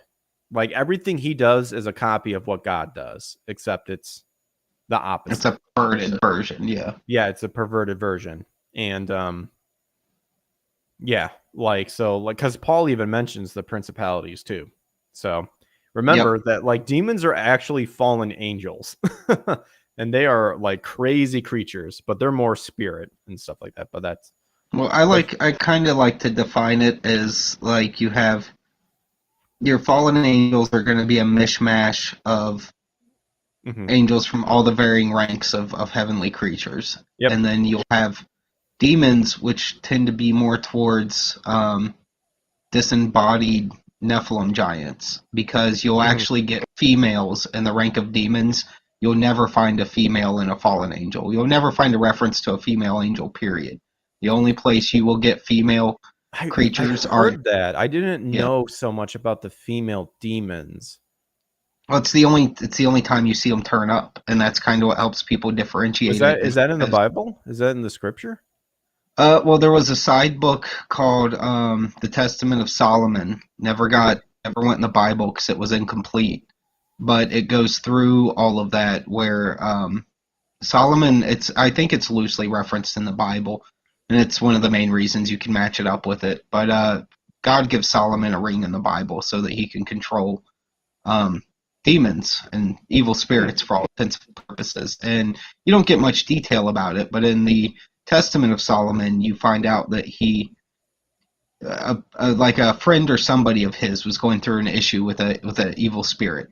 So Mm-hmm. he prayed to God, like, this is beyond my wisdom. I know I always pray for wisdom, but how do I handle this? Let me wrangle these things. Give me that ability. This is where Tolkien got the idea for Lord of the Rings too. So Oh, cool. Solomon, God blessed him with this ring, and he could give the ring to other people even, and they could go lock a demon in place and basically make it come back with them. And the demon couldn't fight it. And every time one was brought back to Solomon, he would question them. He would basically put them through the third degree about, what's your zodiac, so he could identify like the realm of the universe that they were kind of from. He would ask Hmm. them what their like their elemental thing was, or what their specialty was in a lot of ways, because they all had specialties of evil that they excelled at. He could ask them their origin points, and a lot of them did reference, being, for all intents and purposes, being dead giants, the the dead sons and daughters of fallen angels. So Mm. that's kind of where you start to get the differentiation between a demon and a fallen Okay. angel. At least something written down that shows it to us. Okay. But Cool. it's really interesting, dude. It's one of those things where when you listen to it and you see the things that Solomon did, Oh, because he it kind locked a of, lot of them up and forced them to just work and do things for him. huh? Kind of And lines up a little bit. I'd have to look into that. Obviously, guard your heart about it because it's a scripture. You got to go off of the scripture too. But if it Oh, for expounds sure, about it, it's one of those things found with the Dead Sea Scrolls that never got put in. I get It you. was kind of like the first book of Enoch, where Okay. they had Yeah. it was with it, but it was just too deteriorated, and they said we're Hmm. gonna go on the side of error and just leave this out, because what if the end changes the context of all of it? Yeah. Yeah. So Ryan says, I've always thought demons to be the devil's creation, made of pure evil and only serving him. Satan, and then Chaos Smash says same here. Satan can't create anything. He has to get permission from God to do anything. And you see that in Job. Because Satan says Job only worships you because you're giving him X, because he's under your blessing and stuff. And God says, okay, you have the right to go ahead and take that away from him. Satan influenced the people to come and kill all of his kin and stuff like that. Well, Satan took 1/3 of the angels, so Yeah, the that's a 1/3 lot of of he convinced critters to 1/3 have of the under. angels to rebel against God. And And there's when you're some talking myriads, that's a lot. So yeah, myriads that's and myriads upon myriads. So now he left with it. I am under the belief that demons are the spirits of the first generation of the hybrids. If I'm remembering it correctly. Because the reason because the reason God flooded the earth, which a lot of people don't actually explain to you, is not only because the fallen angels were having sex with the daughters of Adam, humans, pretty much, and creating hybrids, is that hybrids were spreading the perverted form of idol worship, of bloodshed. Like, these people were butchers. They would butcher everybody and pretty much scare people into saying, if you don't believe in what we do, we're going to pretty much kill you and eat you. And that's kind of where like the blood consumption comes from, because they have this false sense of that's how they extend their life. And because they were a hybrid, they were kind of an immortal spirit sort of thing. And that's kind of where, and then Chaos says, or some spawn of hell. Understand, hell, when people say hell, that's really the lake of fire. And that was created for Satan and his angels. And unfortunately, anybody who doesn't believe in the Lord or accept Jesus as their Lord and Savior and want to be their own gods, unfortunately, that's where they're going to be thrown into. And it's going to be everlasting. Because if we look at Lazarus and the rich man was aware of everything. He wanted water, so he was thirsty. He had all of his memories because he told Abraham to send Lazarus up to his sons to convince them not to go where I'm going, because he knew about it. He was tormented. It's insane. Ryan says, I'll admit that my knowledge of the heavens pantheon is very low. No, don't feel bad about it, Ryan. All of our knowledge is always expanding. Yeah, yeah. I mean, believe me, like I'm. So, what churches might teach people is what's called the Seth view. That when you read Genesis 6, it's like, well, they're really talking about the tribe of Seth shouldn't be mixing in with the tribe of Canaan. Is that right, Joe? The Canaanites, yeah. Yeah, the Canaanites. That's what's called the Seth view. Because they're like, this is too weird that angels would come down and have sex with humans. And it's like, well, is it really that weird? Because Jesus would cast out demons and they would say, don't send us to the pit. And when they say... If you can't get past that, step one, while reading the Bible, you're not cut out for the Bible. Yeah. I hate to break it to you. All of this is going to be you moving, not you specifically, but people moving goalposts to feel comfortable about being a Christian, and you can't do that. You just have to accept that it is. You got to analyze the fact of, if you're going to believe that Jesus did this miracles, but then find it far-fetched that a supernatural entity is having sex with humans, like, it's like, what do you, I don't get it. Why would you agree that Jesus literally raised someone back from the dead, or literally walking on water, as opposed to like a supernatural being coming in? And you even have the Bible saying an angel visits people. Yeah. Angels are insanely strong creatures. Yeah.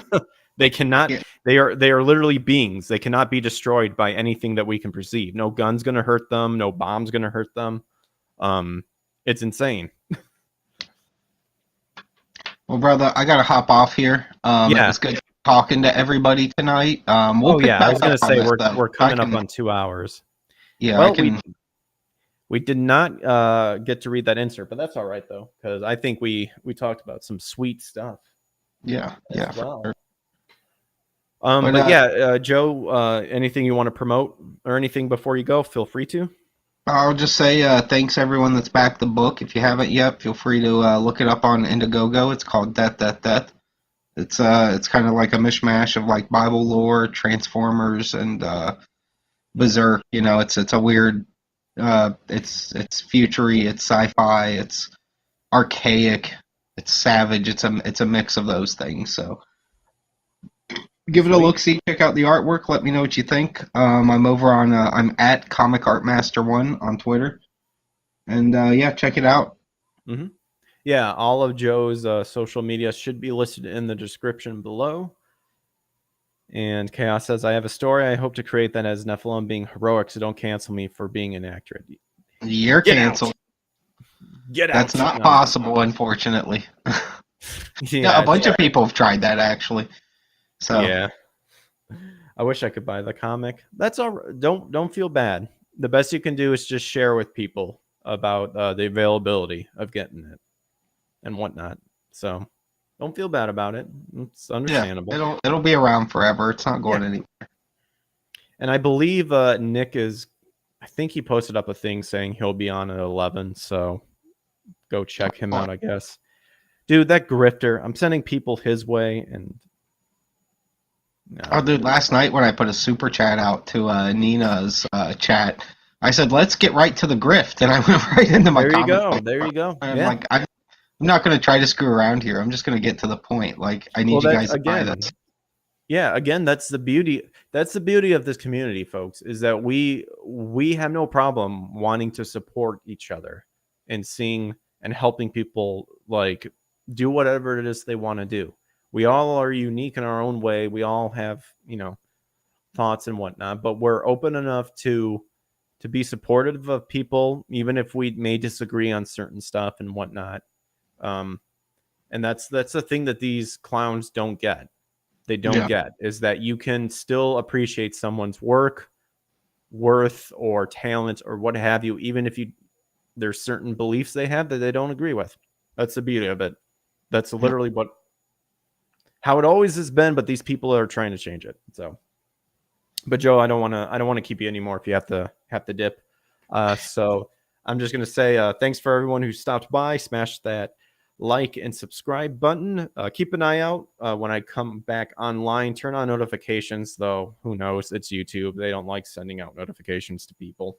So check out Joe's stuff in the description below. Check out his comic, Death, Death, Death. It's going to be awesome. Can't wait to see the finished product. But yeah, I'll catch you guys on the flip side. Have a good night, you guys. Adios. Take care. Later, gang.